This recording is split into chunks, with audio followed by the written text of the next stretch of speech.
What's presented today paints a really horrifying picture of mining companies, especially Canadian mining companies, violating human rights, poisoning the planet's fresh water, and having a devastating impact on biodiversity and nature.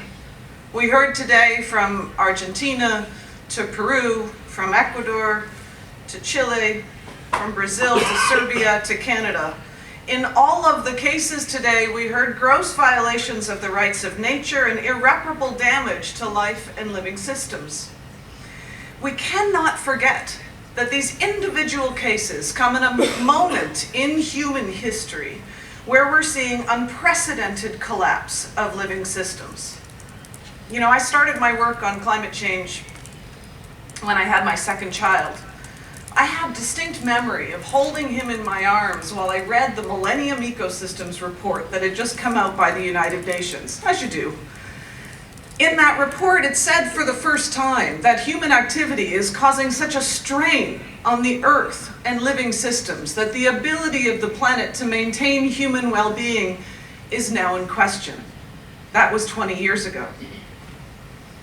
Today we all know that globally 1 million species are threatened with extinction, that 75% of the land-based environment has been severely altered, that less than 20% of the world's forests remain intact. And in my lifetime, in the last 56 years, we have seen a 73% decline in wildlife populations, a 95% decline in wildlife populations in Latin America.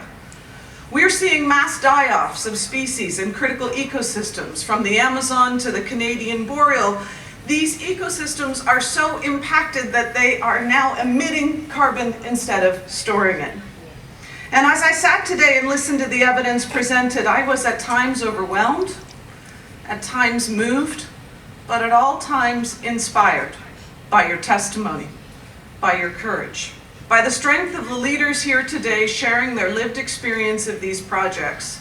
In many of the halls of power and negotiations that I meet with governments and corporations, they say that they respect free, prior, and informed consent, that they have net zero plans and climate plans and biodiversity plans, that they are protecting biodiversity. They put press release out after press release, they give each other awards.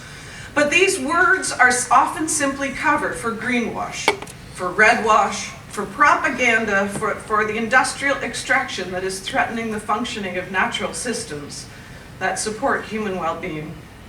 Listening to the heart-wrenching testimony today, more than once I thought, this is a tragedy. And then I reminded myself that a tragedy is a problem for which there is no solution.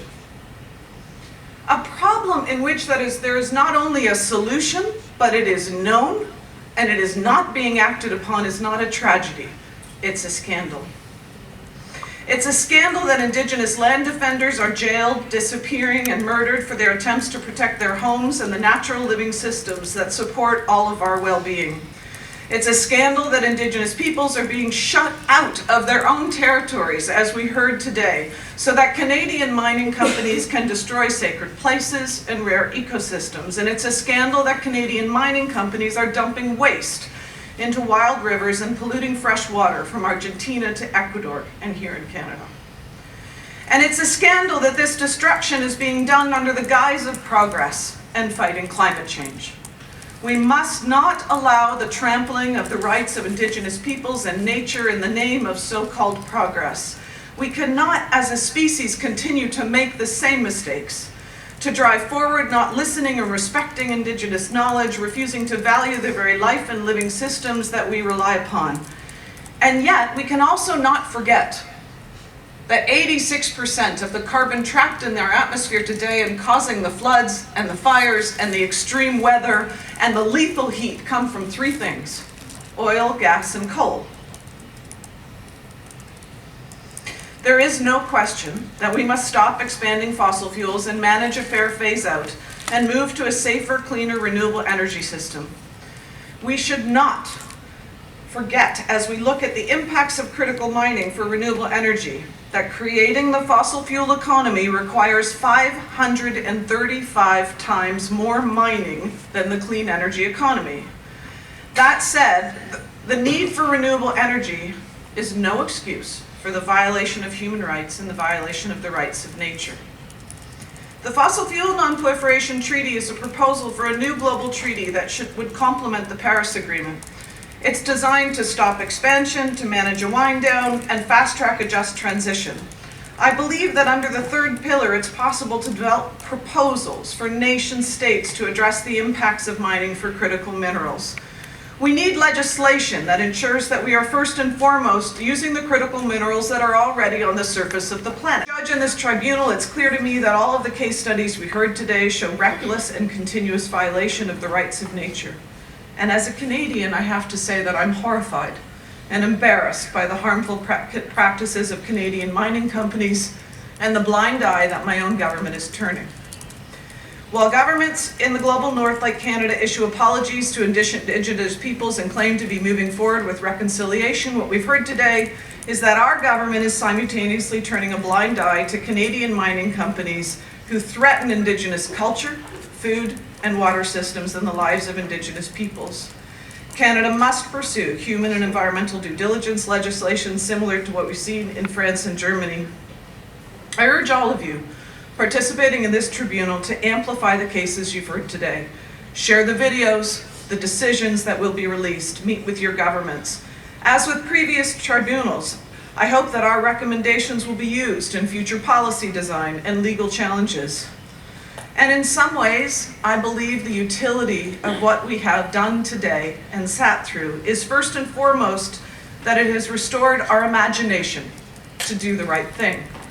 One of the most terrible things that the fossil fuel industry and the mining industry has done is rob us of our imagination to imagine different processes and futures.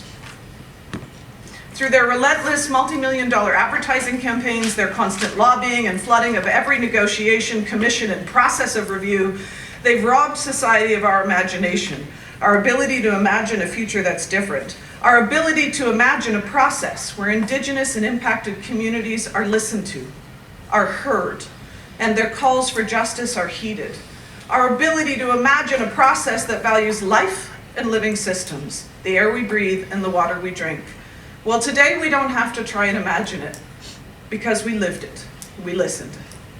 We witnessed and we modeled what decision-making that respects Indigenous people and takes seriously the rights of nature might look like. Remember this and hold it as a standard for the future. To those who have presented cases to us today, please know that we have heard you, that you are not alone in your struggle for justice and in your struggle to value life. Together, we are stronger than apart, and your courage has inspired us all. And the great thing about courage is that courage is contagious. Thank you.